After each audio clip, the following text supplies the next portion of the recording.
Woody Nerdigans. This is the one and only Packer Girl 89, and today's review is going to be for Samurai Jack Season 5, Episode 7, titled XCVIII, aka 98.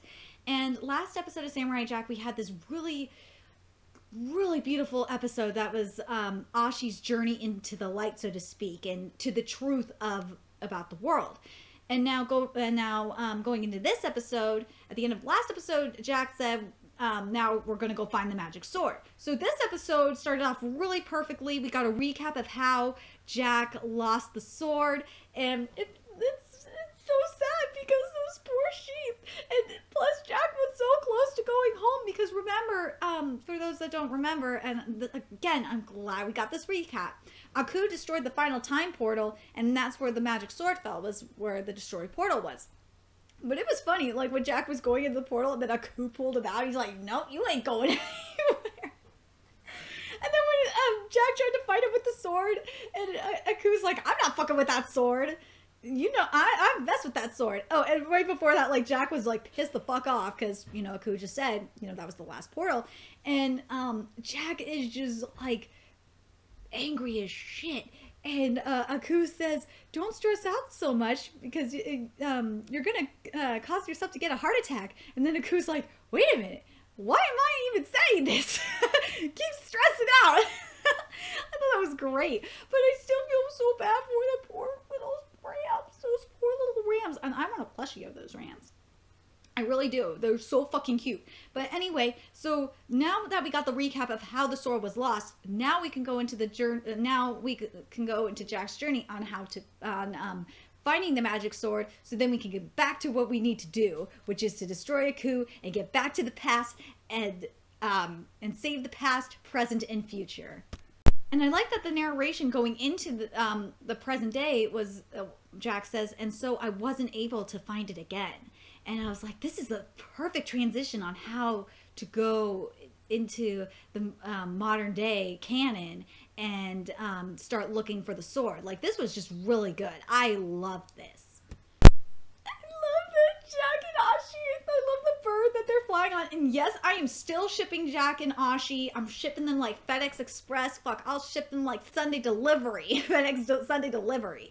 Like, they are the cutest goddamn couple. If they do not end up together at the end of the series, I'm going to be so fucking pissed.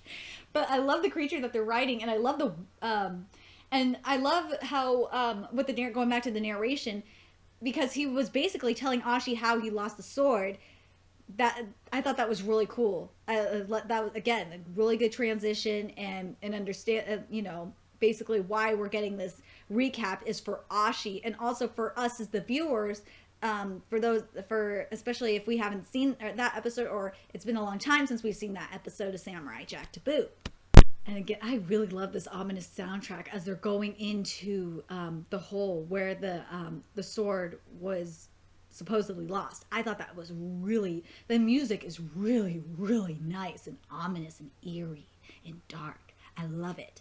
Like, especially with this music, like, as they're going down this hole where the time portal was, you just don't realize how deep this shit was. And it's cute when Ashi's sleeping by the bird, by the campfire. That was just cute, okay? I sucker for that. And, like, poor Jack is just looking down. He's just, like, thinking, fuck, how much farther down does this thing go? When we see the ram's bones at the bottom of the pit, it's just like, no, not the rams. Oh, those poor little rams. And then Jack says here, and I think this is really interesting, that after, you know, the sword's not here, he said, I didn't lose the sword left me. And I feel like it goes back to that anger that we saw at the beginning of the episode. It really does. Oh, when Ashi said thank you to the bird, and the bird was nuzzling her, I was like, oh, so cute. Like, and Ashi had like a big smile on her face. It was so adorable. Poor Ashi. She's just like, what the? She's because Jack's like, this is Ashi wants to go with him again. I'm shipping them. They are going to make really cute samurai babies at the end of this series. Either she's gonna go back to the past with him. Just watch. She will go back to the past with him and make some adorable samurai babies with him. But Jack's like, Jack's like, she wants to go with him, and Jack's like, no, I gotta do this on my own, and basically go into like a meditative state. And Ashi's like, okay, I'm just gonna wait here then. Then this army comes out, like how Ashi's just sitting there while Jack is meditating, and this huge army comes out, and she's like, oh, she's just like, shit. And like, I love the close-up of her eyes. It's so like classic Samurai Jack. I fucking love it. I really like the sequences we get when Jack's in his meditative state before he gets to like this open field. It's really cool. Like we see like days, like we don't have no idea how much time has gone by, and like it's like I think it's because of the Naruto binge I did not too long ago. I feel like he's just like, when he's meditating, he's going through his chakras, through like the different levels of chakra, to find where he needs to go with his meditation, which I think is really cool. I just really love the visuals to it. It's so awesome. Like this new age music as Jack is walking through like this open field, which is really hills of grass. It's just so freaking cool. I love it.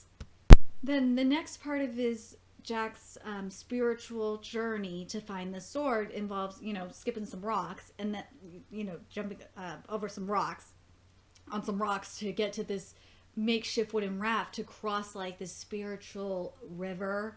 I think it's either a river. Yeah, it's a spiritual river. I want to go with, and the visuals are just so freaking beautiful. It's Samurai Jack. What do you expect? And there's this, as he's rowing, he rows towards the sun. And then, like, after he or like this light, and like, I initially thought when I watched this, I was like thinking, does this mean like enlightenment? Like, are we going to get to the sword? And I'm like, no, not yet. And then after we cross the light, it goes into darkness, and you see like this green aura going around, like an aurora borealis kind of thing. And like Jack is just sitting there. It's just so freaking cool. This is what I love about Samurai Jack, is the visuals, especially with this music combination. It's really nice. And while in the river, like he goes through like this thundercloud kind of thing, and it's like he's going through the air. And like I'm like thinking, holy shit, is Zeus there? And then it goes back, and he's freaked out, and he wakes up because he was, it looked like he was sleeping kind of. And he gets up and he goes back to rowing, and like when he starts rowing again, it's like back in this river, spiritual river, and then you see like this beautiful flower in there in the river, and it's just like, oh my god. And Jack gets to this after a little bit, after past the flower, Jack gets to this house, and like I see this little guy, I'm like thinking, is that Buddha? That's what I thought. I was like, is that Buddha? And like he says to Jack, are you lost? And Jack's like, yes. And he's like, good, I'll make tea. And then we go back to we go back to the earth realm, because Jack is in the spiritual realm, flat out. And we're now back at the earth realm where the army is coming, and Ashi is going to get some time. She's going to get some more time to shine. I love Ashi. She's so fucking awesome. Ashi's like, she's like all bass like this and shit. And she's like, where do you think you're going? And the guy is the general or whatever is like, up the mountain to go kill the samurai. He said he was gonna go up to the top of the mountain and kill the samurai. And he goes, what's it to you? And then Ashi jumps, and God, she's so badass. And then she says, after she does like a couple of cartwheels, she says, I'm going to stop you. And the general's just laughing at her. And I'm just like thinking, ooh, you were about to fuck with the wrong bitch. As his army is laughing at Ashi, I'm just like thinking, ooh, you are mocking Ashi?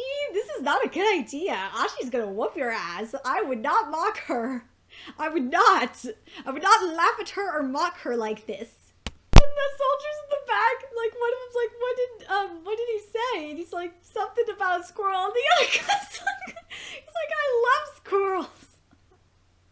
This is just a bad game of telephone. And then he's like, the general's like, you think you're gonna stop this whole army, huh? And she's like, yep.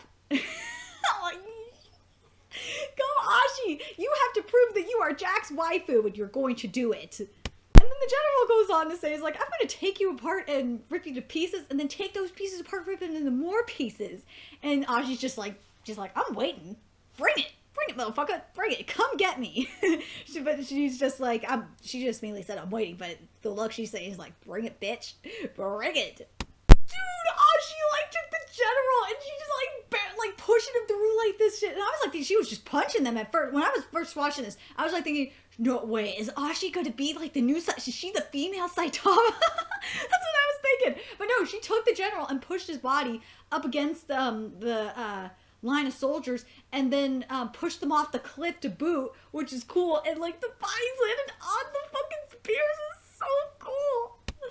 Dude, is it just me, or did when she go down there and start beating the fuck out of them, like after she jumped down the cliff, did it remind you of Powerpuff Girls like it did for me?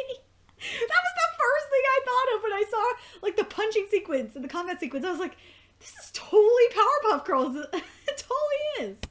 Dude, like Ashi's battle cry, her war cry is fucking awesome. I love it. She's like breaking spears. She not only can she break hearts, but she could break spears and she could fucking stab you in the fucking face with a spear. She's just awesome.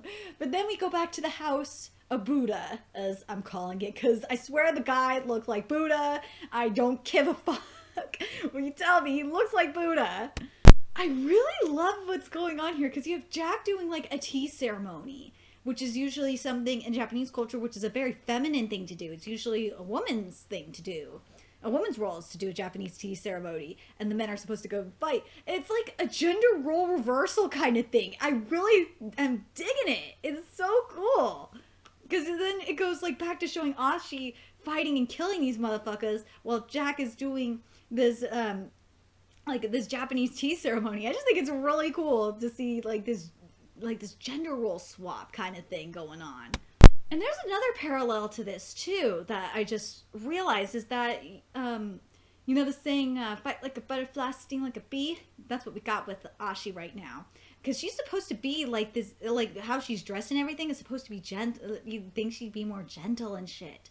But with Jack, and she's, you know, like, she's just being fucking brutal. She's just being savage as fuck. And then I swear, might be the female Saitama for all we know. I swear to God. And then we have Jack, who looks very manly and like brutish and shit. Like, do something so gentle like this. I'm really liking the polarities between this and the similarities and shit. I really am just liking the comparisons that are being done here. I really am. I think that's so freaking cool. I don't know what you guys think about it, but I like how they're doing this. It's really interesting. Ashi, like, covered in blood, she's just looking savage as fuck. I've got, like, oh my god, she's looking so savage. And her dress didn't rip. Like, I'm surprised she ain't naked or something. I really am. But I'm telling you, she's Saitama. She's the female version of Saitama. I'm calling it now. She let one get away by accident, though. But how she stopped and was fucking cool. She called the bird that, you know, that we're traveling on. And the bird picked her up. And she, like, caught the... After, you know, she, you know, got her... after the bird released her, basically, she caught the fucking arrow just as it was being shot. It was so cool. Like, Ashi is just fucking savage as hell. Her and Jack, I'm telling you, they are going to make the best samurai babies ever. Oh, man. It wasn't one of those little motherfuckers, though. That, like we thought. No. It was her mama. It was Big Mama. It was the Mama Aku. Oh my god. Like when I saw her coming from behind, I was just like, oh shit, we're gonna have her versus Ashi. Oh my god. Like this episode is so amazing. Okay, Mama, fuck you for saying that this is a bad thing that Ashi was questioning everything. She said, because what Mama said, she was the strongest, but I'm focused and questioning everything. And I'm like, that's not necessarily a bad thing to question everything. I question everything, or a good chunk of things. I question them. When something doesn't seem right, I definitely question it. And I don't understand why I understand in her case why it's bad, why Mama thinks it's bad, but I think this is a good thing for Ashi, and this is why I like Ashi, because she questions things. She ain't a brainwashed sheeple. She ain't a sheeple. When Mama said that you could still honor her, Mama said, you could still honor our Lord Father by killing the samurai Ashi.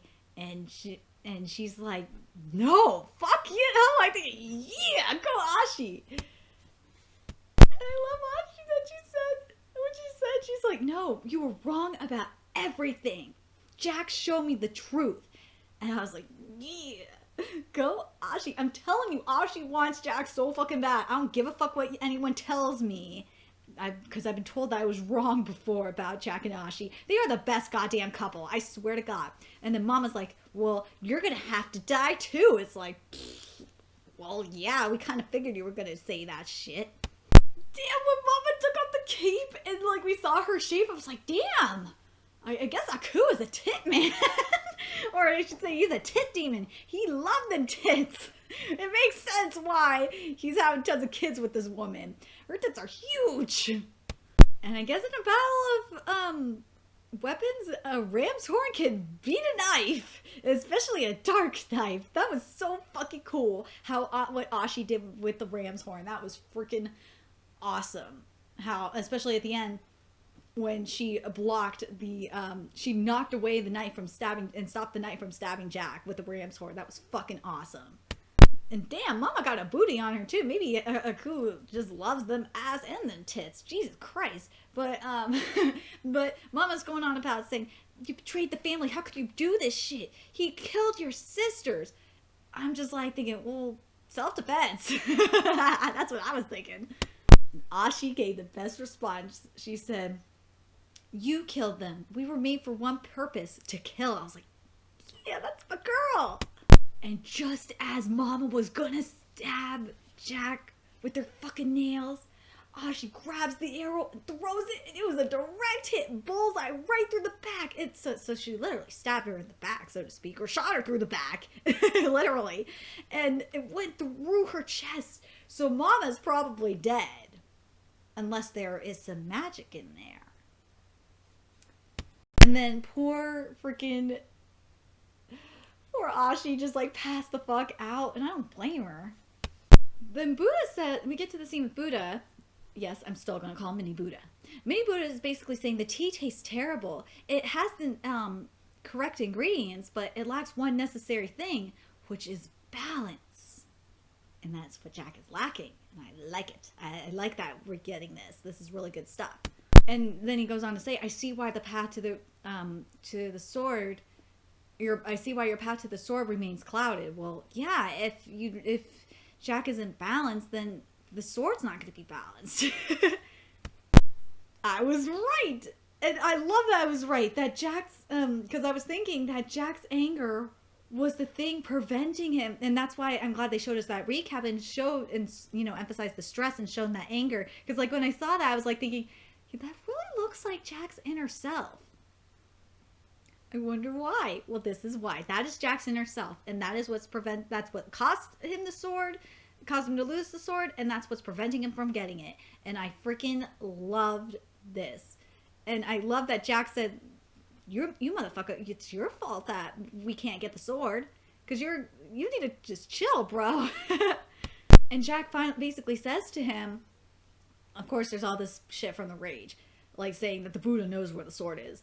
But what Jack was saying to him is, you're the one keeping us in the way. Your rage, your anger, it's just been consuming me.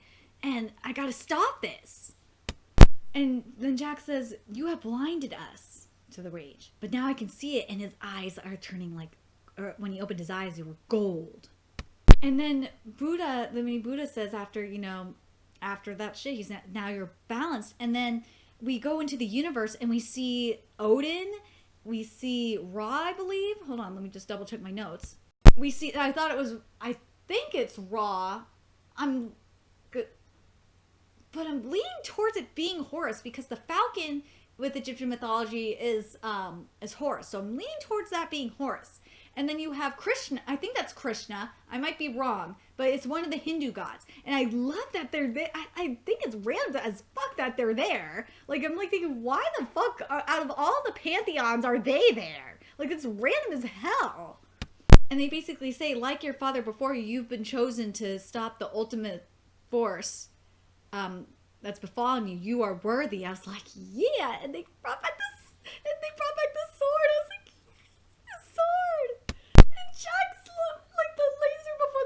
back, I forgot to mention, Jack came back to his original form. Oh my god. Him and Ashi are gonna be so goddamn cute together. They're gonna be even more cute together. Oh my fucking god. And then the sword came and it was like, oh, the sword. It's like, oh, we've been waiting so long for you, magic sword. Because I was doubting how they were gonna find the magic sword. Because remember, it was lost, but holy fucking shit, this was beautiful. This was well done. I loved how he did it. That it was the anger that we've seen throughout this season, through the past few episodes, that's been consuming Jack and preventing him from finding the sword. That makes a lot of sense, and I really appreciate this. That we're taking, and I love it when cartoons, anime, whatever, books, manga, do this where like little details like that come back, and I love it. And then when Jack put the sword back in the scabbard, I was like thinking, this is the Jack that we grew up with. This is the nostalgia is real right now. The nostalgia is so real. And I love it. Ashi wakes up and she sees Jack. She's like, wow, you got your sword and you got a shave and a haircut. And then Jack's like, yes, and I see you've been very busy. And then you see one of the soldiers is just like, ow! I love this. And then Ashi asks what's next, and next is Aku. Oh my god. This episode was fucking perfect. I love this episode of Samurai Jack. I thought last episode was my favorite. This might be my favorite. Like, I love seeing the different pantheons. I love the different analogies that were going on here. This was just brilliant. Anyway, let me know your thoughts about this and what you think is going to happen, especially next episode, in the comment section below. Like, we're going to go after Aku, but does this mean it's the final battle is going to start and we're going to fight like the minions first? And do you guys see Ashi going back to the past with Jack and making little samurai babies? Because I swear it's going to happen. Anyway, remember to like, comment, share, and subscribe to Nerdigans Inc. If you love what I'm doing and want to contribute to the Nerdigans Inc. expansion, there's a few ways you could do that. You could donate to the Nerdigans Inc. PayPal, Patreon, or purchase something off the Nerdigans Inc. Amazon wishlist. All those links are in the description box below. Also, make sure you follow me on the Twits, aka Twitter, follow my Twitch channel, and friend me on PlayStation Network. And until next time, Nerdigans, I'll be seeing you later. Bye!